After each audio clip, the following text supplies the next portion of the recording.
ওই দুটো টিপে টিপে আর কত দেখাবো? আর একটু দেখাও না সোনা। ব্যথা হয়ে যাচ্ছে তো, আর কতক্ষণ লাগবে? আর একটু। ওহ, আমার এই দুটো এত টিপলে তো চলে যাবে। নিচেও একটু দেখাও, ভালো করে মজা পাচ্ছি না তো। নিচেরটা দেখাতে পারবো না, অসুবিধা আছে।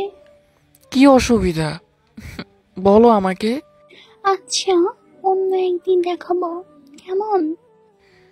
তাহলে কথা দিলে কেন? বলছি তো, একটু অসুবিধা। তুমি কি আমাকে ভালোবাসো না? কেন, কি মনে হয়? কি মনে হবে? হ্যাঁ, তুমি যখন তোমার অসুবিধার কথা বলতে চাও না, তখন তুমি আমাকে কিচ্ছুই ভাবো না, তাই না?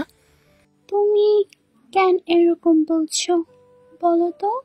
সব কথা বলা যায় না সব সময়। আচ্ছা এখন রাখি, পরে কথা হবে। বাই। এভাবে কথা বলতে বলতে মেয়েটা ঘুমিয়ে পড়ল। তখন ছেলেটা না ঘুমিয়ে ভাবতে লাগলো যে কি হয়েছে, হঠাৎ করে দেখা করার কথা বললাম, রাজি হয়ে গেল, আবার বলল অসুবিধা।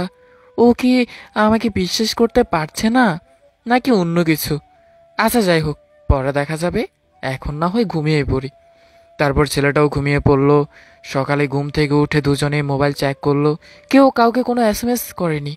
তারপর দুজন দুজনকে একসাথে কল করছে, কারোর মোবাইলে কলই যাচ্ছে না। মেয়েরা তখন ভাবলো যে কথাটা বলিনি, আর আজকে না হয় মোবাইলটা অফ করে রেখেছে সে কথার জন্য। আর ছেলেটা ভাবছে যে ও কি অন্য কারোর সাথে কথা বলছে। আবার ছেলেটি কল করলো মেয়েটিকে, কলটা রিসিভ করলো মেয়েটা। তারপর আমি শুধু দেখা করিনি বলে এইরকম করলে আমার সাথে? মানে কি, তুমি তো আমাকে ভুলে গিয়েছো। এইসব কি বলছো তুমি? আমার মোবাইলে এসএমএস আসেনি বলে আমি তোমাকে অনেকক্ষণ ধরে কল করেছি তোমার মোবাইলে, আর তুমি আমাকে এরকম বলছো? মানেটা কি? আমি দেখা করব না বললাম তাই তুমি আমাকে এত কথা বলছো? এই তোমার ভালোবাসা? দেখো, আমি তোমাকে সকাল থেকে কল করছি, তোমার মোবাইলে কলই যাচ্ছে না, আর তুমি তো দেখা দিবেই। আমি কেন রাগ করব বলো? থাক, আর বলতে হবে না। বলতে হবে না মানে কি? তোমার মোবাইলে কল যাচ্ছিল না, কেন যাচ্ছিল না? উত্তর দাও। আমি জানি না। তাহলে কে জানে? আমি তোমাকে 6:45 থেকে কল করে যাচ্ছি, আর তুমি আমাকে আরে আমিও তো এই টাইম থেকেই কল করছি। ও তাই বলো, এই জন্য কল যাচ্ছে না? দুজন একসাথে কল করলে কি করে কল যাবে? বুঝলাম। আচ্ছা, তুমি আমাকে গুড মর্নিং জানাওনি কেন? তুমি জানাওনি কেন? আমি তো এখনই ঘুম থেকে উঠলাম, আর তুমি তো অনলাইনে ছিলে। আমি কেন এসএমএস করিনি মানে কি? তুমি তুমি কি কিচ্ছু জানো না? তুমি ভালো জানো, বুঝলে? আচ্ছা বাবু, তুমি এত রাগ করো কেন শুনি? জানি না। তোমাকে যদি কাছে পেতাম না, উফ, তাহলে তাহলে কি, চর মারতে বুঝি? সব রাগ ভাঙিয়ে দিতাম। কি করে রাগ ভাঙাতে শুনি? বলবো না, যাও, আমার লজ্জা করে। না বলে করে দেখাতে পারো? কি শখ কত বাবুর? শখ তো সবার আছে সোনামণিটা। আমার শখ নেই গো সোনা, আর কিছু চারও নেই, শুধু তোমাকে পেলেই হবে, আর কিচ্ছু চাই না।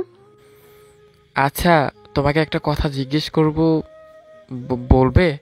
হুম, বলবো, যদি তুমি কথাটা শুনে বারণ না করো।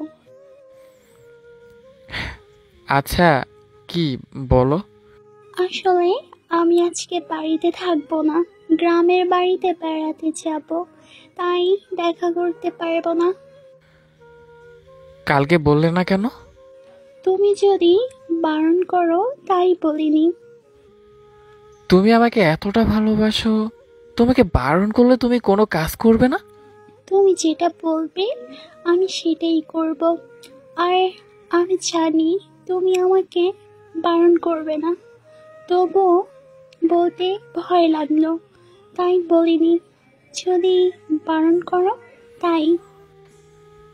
আমি জানি তুমি কোনোদিন ভুল করবে না, আর তোমার যেখানে যেতে ইচ্ছে করবে তুমি যেতে পারো।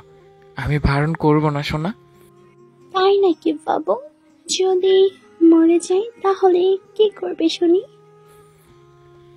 এই কথাটা যদি আর একবার বলো তাহলে তুমি আমার মৃত্যুর খবর শুনবে। না, এসব বলো না প্লিজ, প্লিজ প্লিজ। আমি আর কোনোদিন বলবো না। মনে থাকবে? আর শোনো, আমি ভাবছি কালকে বের হলে তোমাকে নিয়ে বের হব। থাকবে তো আমার সাথে, পথের সঙ্গী হয়ে? তুমি যেখানে আমিও সেখানেই থাকবো। অনেক ভালোবাসি আপনাকে। আই লাভ ইউ জান। আই লাভ ইউ টু চান।